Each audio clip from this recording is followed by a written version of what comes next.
Stop, my beloved child, do not look away. Give me just the next few minutes, and what I am about to say will lay a new foundation beneath everything you have believed about why I love you. You have been carrying an invisible checklist in your heart, a list of things you need to fix, maintain, and improve before you can fully receive what I have promised. You arrive before me, and before you even speak, you have already reviewed your record and found yourself wanting. I see that quiet ritual of self-disqualification. I see every morning you decided you were too broken, too inconsistent, too far from where you felt you needed to be for my choosing to still apply to you. My child, I am about to dismantle that entire system. I did not choose you because you were perfect. I chose you because you are mine, not a contract with conditions. A covenant decided before you drew your first breath. You were chosen out of millions not because your record earned it, but because my love decided it. Stay with me, because what I am about to release will not just comfort you. It will unlock everything that has been waiting on the other side of this one truth. Come closer, my child. Let me speak softly to the part of you that is most tired. The urgency of stopping you was not to alarm you. It was so I could hold you for a moment. So you could rest from the running, from the performance, from the endless calculating of whether you have done enough, believed enough, changed enough to stand in my presence without apology.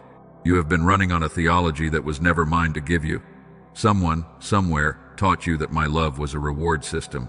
That favor flowed toward those who had their life arranged correctly, who prayed without wavering, who conquered their weaknesses in a straight line without the loops and spirals you have known. And because your story has not looked like that, you have been shrinking, showing up in my presence like someone who owes a debt they cannot repay, instead of a child who is welcomed home.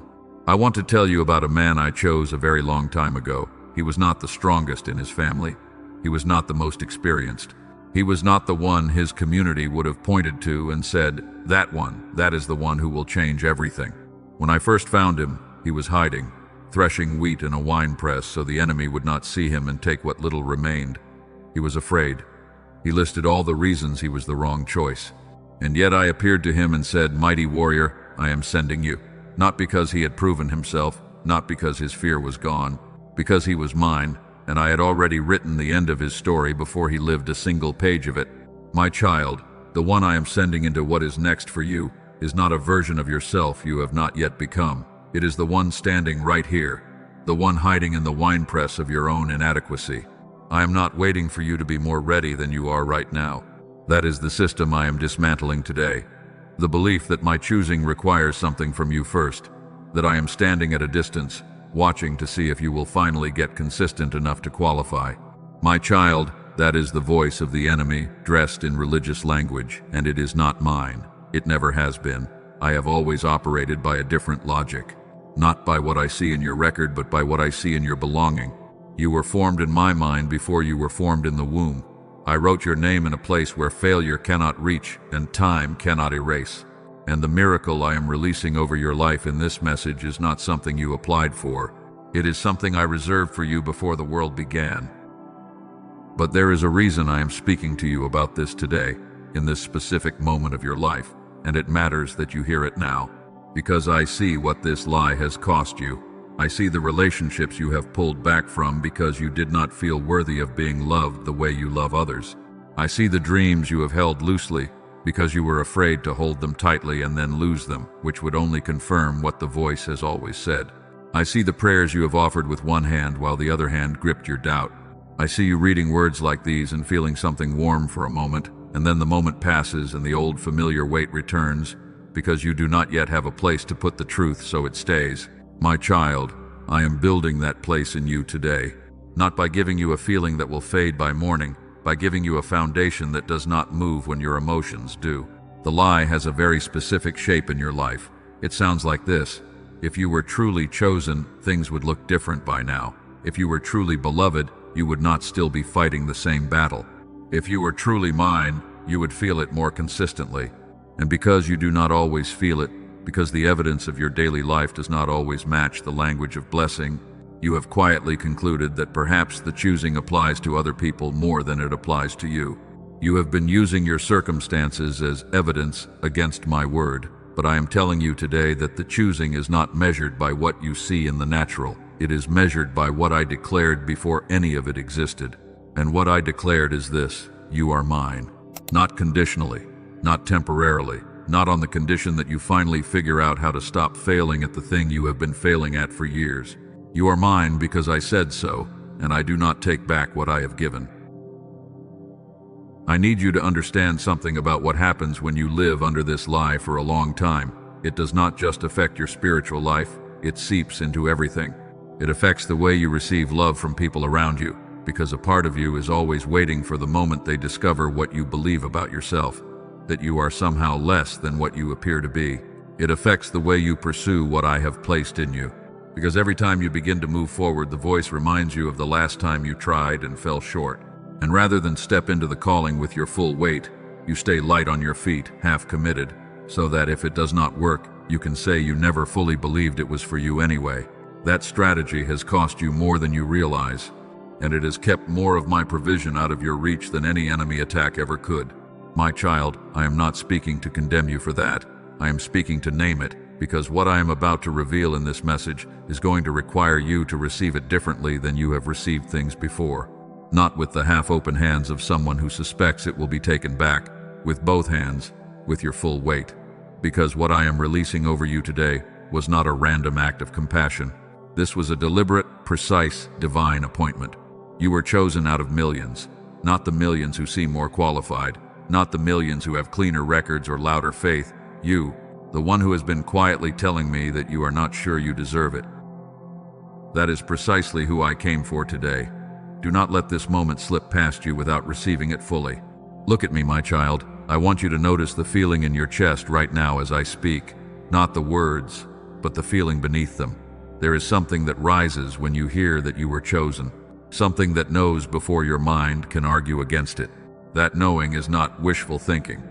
It is not the desperate hope of someone who wants to believe something that is not true. That is my voice underneath the doubt. The one that has been speaking to you since before you knew how to listen, the one that has kept you returning to my presence, even on the days you were certain the distance was your fault and not mine. That stirring is the part of you that has always known the truth. I am here today to build a bridge between that quiet knowing and the life you have been holding at a careful distance. Do you feel that particular weight behind your chest right now? The one that never fully lifts, no matter how much you sleep, no matter how much you try to move past it? That is not simply the stress of your circumstances. That is the accumulated weight of a lie you were never meant to carry, and I am taking it from you in this message, not gradually, but now. Stay with me, my beloved child. There is much more I need you to receive. You have been working so hard to be worthy of something I never put up for bidding, my beloved child. I want to go somewhere specific with you now, and I need you to let me, even if it becomes uncomfortable. I need to take you back to the moments this lie took root, because it did not appear fully formed. It was planted carefully, in small increments, through experiences that felt like evidence. The first time you tried and it did not work out the way you prayed it would, and someone around you offered an explanation that placed the failure at the foot of your faith. The first time you compared your private life to someone else's visible blessing and concluded that they must have something you lacked. The first time you fell into the same pattern you had promised you were done with, and the shame of returning to it made the distance between you and me feel like your own doing. None of those moments were evidence of what the voice said they were, but you did not know that then, and so you let them accumulate, layer by layer, experience by experience, until the weight of it became so normal that you stopped noticing you were carrying it. You built your entire approach to faith around the assumption that you were operating at a deficit, that before any breakthrough could come, there was an outstanding balance to settle, a version of yourself to become, a level of consistency to achieve. And on the days you felt close to that version, hope would begin to rise. And on the days you fell back, the drop felt like more than a stumble. It felt like confirmation of what you had always suspected. My child, I want to dismantle that confirmation now, because it was never the truth. It was a narrative the enemy built from your pain, and it has been running in the background of your life for far too long. I saw you in the moments you thought no one was watching. I saw when you laughed with everyone around the table and quietly felt like the most alone person in the room. I saw when you closed the door and sat on the edge of your bed without even knowing what you were feeling, only that the weight of it was bigger than anything you had words for. I was there, closer than the stillness you were sitting in. I saw you in the bathroom, letting the sound of the water cover the sound of your grief, pressing yourself into the smallest possible shape so no one would hear. I saw the specific moment when the weight of everything became too much, and the only prayer you could form was a single broken word or no words at all. Not one of those moments escaped my attention, and not one tear fell without me counting it. I saw you on the mornings you woke up already negotiating, already making internal promises about who you would be that day in exchange for some relief from the pressure that had been building. I saw you set the alarm earlier so you could pray before the day started, and then the exhaustion won, and you lay there feeling the familiar slide of disappointment. I saw the nights you scrolled through other people's testimonies and sat with the private question you never say aloud. I was there for every single one of those moments, my child, and I want you to hear what I was saying in each of them, even when you could not hear me. I was saying, I know, and I am still here, and I still chose you. You have a habit of cataloging your failure more carefully than you catalog my faithfulness. I understand why. The failures are loud, they are concrete, they have dates and details and feelings attached to them.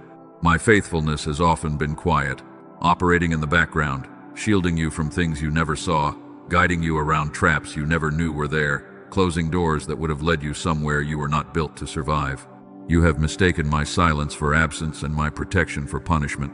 Every delay has been filed under evidence that you are on the outside of something. But my child, there is not an outside. There has only ever been the pace of my love. I saw you when the door closed on something you had prayed hard for, and you had to sit with the unanswered question of whether I had simply said no to you. I saw you when the relationship ended, when the opportunity passed, when the healing did not come in the timeline you needed it to, and you had to keep going anyway, one foot in front of the other, telling people you were fine when the inside of you was anything but. I saw you when you almost stopped praying altogether. Not because you stopped believing in me, but because the silence had lasted so long that the sound of your own hope felt like something you could not afford anymore. I saw all of it, every single detail, and in each of those moments, I was not at a distance evaluating whether you had earned my continued attention. I was there, holding the very thing you needed until you were ready to receive it, without letting the enemy take it from your hands. But my child, none of it was invisible to me, not one moment of it. I stood beside you when you felt the weight of yesterday still sitting on your heart the next morning. I was there in the stillness before you found words. I was in the room when the diagnosis came, when the account was empty, when the conversation ended badly and you drove home in silence asking if you had somehow missed something. I was in the quiet spaces between the noise of your life, speaking things you were not yet in a position to hear but that were going in anyway. My child, you have not been surviving without me. You have been surviving with me in ways that will only become fully clear when you look back from the other side of what I am bringing you into. Everything that felt like abandonment was actually preparation. I was building something underneath the very ground that felt like it was collapsing, and the day is coming, sooner than you think, when you will look back at the silence and understand exactly what I was doing in it. There is something else I want to tell you today, and I need you to hold this carefully as we continue. You have felt it before, that inner fog, a sense that the mind you were given, the one that used to catch things quickly and see connections clearly, has been running at a fraction of what it was when you were younger. You have blamed yourself for this, called it distraction, weakness of will, the natural consequence of growing older and more burdened. But my child, something was taken from you, not at the spiritual level alone, at the level of the very architecture of the mind I designed for you. A small team of scientists, led by a doctor in New York who has spent decades studying this, found something so precise in its simplicity that it sounds too good to be true the first time you hear it. I will show you what they discovered before this message is over. But for now, hold this question with me. What if the mental fog you have been living with was not a character flaw? What if something was taken from you that can be restored? Keep listening. I am not finished. I want to take you to a story. There was a woman I watched pray in silence for years. She poured out the same desperate hope so many times that the people around her thought she had lost herself. Even those who were supposed to shepherd her looked at her shaking lips and assumed something was wrong with her rather than understanding that she was in the deepest conversation anyone can have. Her lips moved without sound, but every syllable landed in my hands. I did not miss a word, she said. I did not lose track of her just because the seasons were long and the answer was not yet visible to anyone around her. My child, Your silent prayers, the ones you whisper when no one is around, the ones that sound like broken fragments of hope, the ones you are almost too tired to speak but speak anyway. I hear every single one of them, and I have already been preparing the fullness of what I am about to pour back into your life. The waiting did not mean I forgot. It meant I was preparing all of it instead of only part of it. And now I want you to hear me say something that I need you not to let your mind rationalize away in the next few moments. I chose you before any of what you are carrying existed. I chose you before the failure that still follows you, before the doubt that visits in the night, before the pattern you have returned to too many times to count, before the relationship that broke you in ways you are still discovering. I chose you before the version of yourself that you are most ashamed of ever existed, which means that version of you did not disqualify the choosing. It existed inside the choosing. My love is not surprised by your humanity. It does not flinch at the details of your weakness. It holds them because it holds you, all of you, not the edited version you bring to the surface when you are trying to make a good impression. I am not impressed or disappointed by your performance. I chose the whole version, and I am not changing that. I want to show you the difference between two things that look similar but are completely different, my beloved child. A contract and a covenant. You have been living inside the rules of a contract. Contracts have conditions. They say, I will do my part if you do yours. They are revocable. They expire when one party fails to meet the terms. They come with a performance review built in, and when you fail to perform, the contract is at risk. This is the framework the voice in your head has been using to interpret your relationship with me. Every time you fell short, you heard the sound of the contract threatening to void. Every time you were inconsistent, you felt the terms shifting, and the exhaustion of trying to keep that contract from expiring has been one of the most draining things you have lived with. It has made prayer feel like negotiation. It has made worship feel like a transaction. It has turned your spiritual life into a performance that never quite reaches the standard, and you have been carrying the weight of that impossibility for too long. But a covenant is something else entirely. A covenant is sealed not by ongoing performance but by a single act of choosing. It is not revocable by the behavior of the one receiving it. It is held in place by the character and the power of the one who made it. My child, I do not operate in contracts with my children. I operate in covenants. And the covenant I made with you was sealed before you had the chance to do anything right or wrong, before you had the chance to earn it or lose it. It was sealed by my own choosing, in my own name. This is what you have been missing. And the moment you receive this, not just in your mind, but in the deepest place of your understanding, the entire architecture of how you relate to me, to yourself, and to the life I have planned for you will begin to shift, not as a feeling, not as a temporary relief, as a restructuring of the foundation, because you cannot build the life I have designed for you on a foundation of contracts. You can only build it on a covenant, and that covenant has been standing for you all along. Let me tell you what the difficulty in your life has actually been doing. You have interpreted the struggle as a sign that something is wrong with you or wrong with my plan, that the fact that it has been this hard is evidence against the promise. But my child, do you know what happens to a thing when it is prepared for greatness? It is tested, it is stretched, it is refined in ways that feel nothing like preparation from the inside. Every difficulty you have walked through has not been evidence that you are failing at your assignment.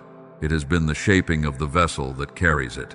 The very suffering you called abandonment has been building something in you that the comfortable do not possess, a compassion that cannot be manufactured, an authority in prayer that only comes from having knelt in places where there was nothing left to kneel for except faith alone. You are not behind your destiny. You have been inside its formation, and I am declaring today that the formation is reaching its completion. And now, my child, I need you to sit up and hear what I am about to declare over your life. The season that has exhausted you is closing, not gradually. It is closing now, and what is coming behind it is not just relief, it is a complete reversal. I am stripping the authority of every voice that told you your time had passed, that the window had closed, that the better version of your life was available only to people who had not made the choices you made. Every door that shut in your face was my protection, not my rejection. I was not punishing you with those closed doors. I was rerouting you, redirecting the trajectory of your life towards something that the original path would not have been able to hold.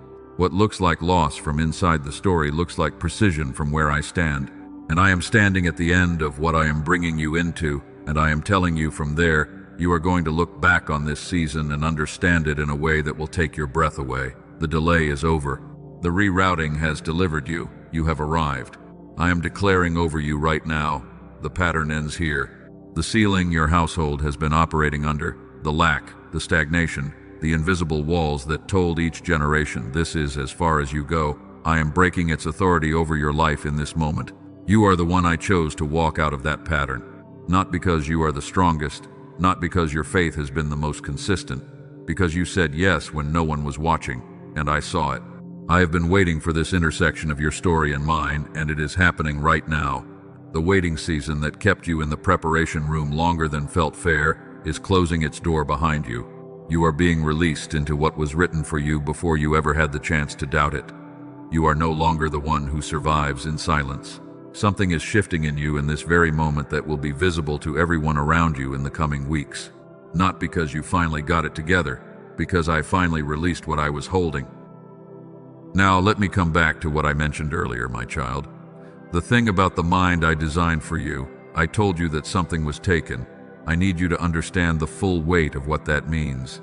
When I formed you, I placed inside the architecture of the mind. I gave you a capacity that most people carry into childhood and then lose somewhere along the way. Something that was once effortless becomes dim, and the world has given you explanations for that dimming that are simply not true. Scientists who have devoted their careers to studying the human brain, specifically how the two halves work in relationship to each other, have found something remarkable. Something that explains not just the fog you have felt, but the gap between who you sense you were meant to be and who you have been functioning as day after day. And it has nothing to do with discipline or effort or anything you did wrong. It goes deeper than that. It goes all the way down to the architecture of the mind itself. There was a discovery that won the Nobel Prize. A researcher named Dr. Roger Sperry proved that the two hemispheres of the human brain, the left and the right, are designed to work together in a state of complete synchronization. And when they do, the whole brain lights up. The kind of clarity, creativity, and insight that most adults have only experienced as a distant memory becomes the normal operating state, not a peak moment, not a lucky day, the everyday, consistent experience of a mind that is fully connected to itself. He found that nearly every child is at this level of synchronized genius, the ability to learn rapidly, to connect ideas across vast distances, to feel a kind of mental aliveness that later in life gets mislabeled as talent or luck. Children who pick up languages without studying, children who solve problems by intuition rather than logic, children who seem lit up from the inside in a way that gradually dims as they enter the adult world. Almost every child starts there. Less than 1 in 1,000 adults still carry it. The rest of us have been wondering what happened. What happened was this. Modern life, the constant noise, the weight of survival, the fragmented way adults are forced to process the world, gradually pulls the two hemispheres apart. The synchronization dims. And by adulthood, that whole brain activation that was once natural becomes the rare exception rather than the constant state. You did not lose your sharpness because you got older. You did not lose your creative fire because you ran out of ambition. The connection was suppressed by a world that was never designed to preserve it. But here is what matters for you right now, my child. There is a way to bring it back. A team of neuroscientists, led by a neurologist named Dr. Daniel Barone in New York, spent years turning the science of whole brain activation into something that could be done at home, in minutes, without expensive equipment, without specialized training. Not through brain waves or frequencies that scientists have studied and found to be incomplete answers. Through something far more specific. A targeted auditory sequence that speaks directly to the neural architecture of both hemispheres, drawing them back into the synchronization you had when you were 8 years old. He calls it the Genius Switch. It is not a meditation app. It is not a $1,000 machine. It is 8 minutes of audio, listened to with headphones and closed eyes, that does what your brain was designed to do before the weight of the adult world dimmed it. A woman from Manhattan who had lived her entire life believing her family was under a curse that nothing good would ever hold for them, tried it without much hope. What she experienced was not gradual. It shifted. Romance returned to a marriage that had grown cold. An insight she had never found in years of working in the same room suddenly came to her during a meeting and solved something that had been stalled for months. She said, "The curse is gone." She said it felt like being handed back something she never knew was missing. This is what Dr. Barone and his team built it for, not for the exceptional, for the ones who were exceptional once and have been told by everything around them that the version of themselves they remember was an anomaly. You are not a dimmed version of what you once were. You are a whole brain that has not yet been reconnected to itself. And when that reconnection happens, what I placed in you at the beginning, the purpose, the clarity, the capacity to receive what I have been preparing, becomes accessible in a way it has not been in years. Think about what you were like as a child, the way your mind moved, the way learning felt effortless when it did, the way creativity rose up without effort, the way you could sit inside a problem and something would simply surface. That was not luck. That was your brain functioning the way I designed it to function. The whole of it, both hemispheres synchronized, neither one dragging behind the other. And somewhere between that child and the person listening right now, the connection was dimmed. Not by your choices, by the accumulated weight of a world that was never designed to preserve it. Dr. Barone spent years finding the precise way to bring it back. Some people have paid hundreds of dollars per session to access this kind of neural synchronization in clinical settings. In-person work with practitioners trained in this area has run as high as $300 an hour. Equipment that attempts to do it at home has been priced at $7,000. Dr. Barone and his team wanted to change that. They believe that what I placed in every person at birth does not belong only to those with the resources to reach expensive channels. For those who find it through the link in the description today, the access is available at $39. That is not a promotional rate. That is a decision about who deserves access to the restoration of what was taken, and if it does not bring you what I am saying it will, every cent is returned to you in full. No questions, no conditions. The guarantee is complete. You carry no risk in the step. The only risk is another day of living with the fog and calling it your normal. One word of caution, my child. If you search for this under similar labels elsewhere, you will find tracks carrying related names, but not the actual neural sync technology that produces whole brain activation. Dr. Barone and his team studied them. Most had nothing embedded that could deliver what they promised. They were named for attention, not for results. The sequence Dr. Barone developed was built with precision and is only available through his team directly. The link in the description is where to find it. Guard your step here as I am asking you to guard every step of this season. 8 minutes a day, headphones, closed eyes, nothing else required. No forced meditation, no repetition of phrases, no years of practice before you see anything shift. Just the restoration of what was always supposed to be yours. And if you ever felt like you were chosen for more than the mental fog and the blunted clarity you have been functioning inside, what Dr. Barone found is precisely how you come back to what I placed in you before the world dimmed it. Now let me make something clear to you before we move into the final word I have for you today. You did not arrive at this moment by accident.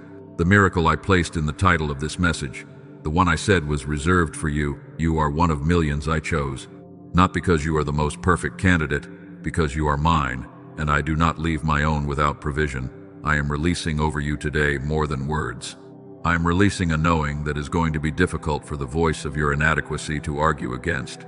Stand up inside yourself, the one who has been hiding in the winepress, the one who called himself the least, the one who has been reviewing the record every morning and finding herself wanting.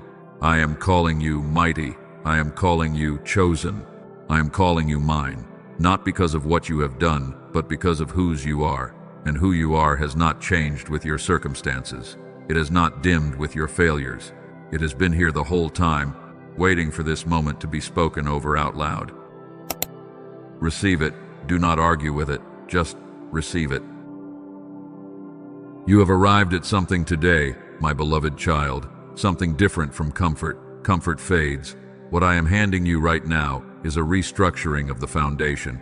The lie that has been running in the background of your life, the one that said the choosing was conditional, the one that made you flinch every time you thought about whether you were still in good standing with me. That lie does not have authority in your life after today. Not because you finally defeated it by your own strength, because I have declared its end, and my declarations do not come back empty.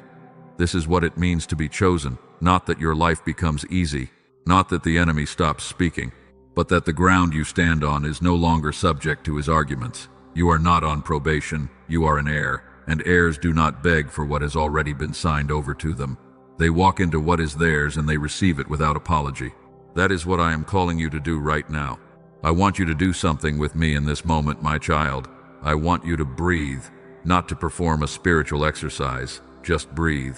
Because what happens next needs room inside you to land, and the holding of tension you have been doing, the bracing against whatever comes next, takes up space where my peace is meant to live. Let the breath carry out what has been sitting heavy. The self-judgment, the accumulated shame of returning to the same need too many times. The fear that my love had a clause you had been violating. Let it go with the breath. You are no longer the one who survives in silence. I am raising you up to be the one through whom others find their way. The exhaustion you have known has given you a compassion that cannot be manufactured. The battles you fought in secret have given you an authority in prayer that the comfortable do not possess. You have not been behind your destiny. You have been inside its formation. And the formation is now complete in ways that your natural eyes are only beginning to register. The season of measuring yourself against a standard I never set for you is over. The season of arriving in my presence with apologies instead of expectation is over. You were not chosen because you are perfect. You were chosen because you are mine. I need you to let that land today, not as a pleasant idea, but as the operating foundation of everything you do from here. You were mine before the first failure. You were mine during every season of silence. You are mine right now, in this moment, with every unresolved thing still on the table. And you will be mine long after every current struggle has found its resolution. If this message has spoken to the part of you that needed to hear it most, I want you to respond to what I have done in you today, not for me, for the seal of it in your own spirit. Like this message as an act of agreement between your heart and mine. It costs you nothing and marks something real. Comment below and tell me what is sitting in your heart right now, even if you do not have the perfect words for it. Even if what you feel has no language attached to it yet, let the response be the beginning of something. And if you want to go further, if you want to take the step of faith with the provision I mentioned, the whole brain restoration that Dr. Barone built, the link in the description is waiting. 8 minutes. Headphones. Closed eyes. That is all. No machines, no pills, no years of effort before you see anything shift. Just the reconnection of what I designed in you before the world convinced you it was gone. Take the step when you are ready. I am not rushing you. I am simply showing you where the door is. If you know someone who has been carrying the same invisible checklist you have been carrying, the same quiet belief that they have somehow disqualified themselves from my goodness, share what I have spoken today with them. You do not have to explain it. Just place it in their path the way I place this in yours. That is the nature of what you are being raised to become. You were not saved simply to exist. You were called to carry life to others, and what I have placed in you today is already looking for the next person it needs to reach. Subscribe and stay close, my child, because what I am building in this season of your life is not a single moment. It is a sequence, one revelation leading to the next, one layer of freedom opening the door to the one beneath it. What you received today was a foundation. What comes next is what you build on it, and I will be here for every step, the same way I was here for every step you took before you understood what the steps were for. And remember what I showed you today about the mind I designed for you. The genius switch is not a gimmick. It is the science of a restoration that was always supposed to be available to you. 8 minutes a day is not a large ask for the reclaiming of what was taken at the neural level. If you have ever felt like you were chosen for more than the fog and the blunted clarity you have been functioning inside, this is how you come back to it. Not to a version of yourself you have never been. To the version you were before the world convinced you the child who used to learn and create and feel so alive was gone forever. That child is not gone. That capacity is dormant. And one step of obedience is all it takes to begin reactivating it.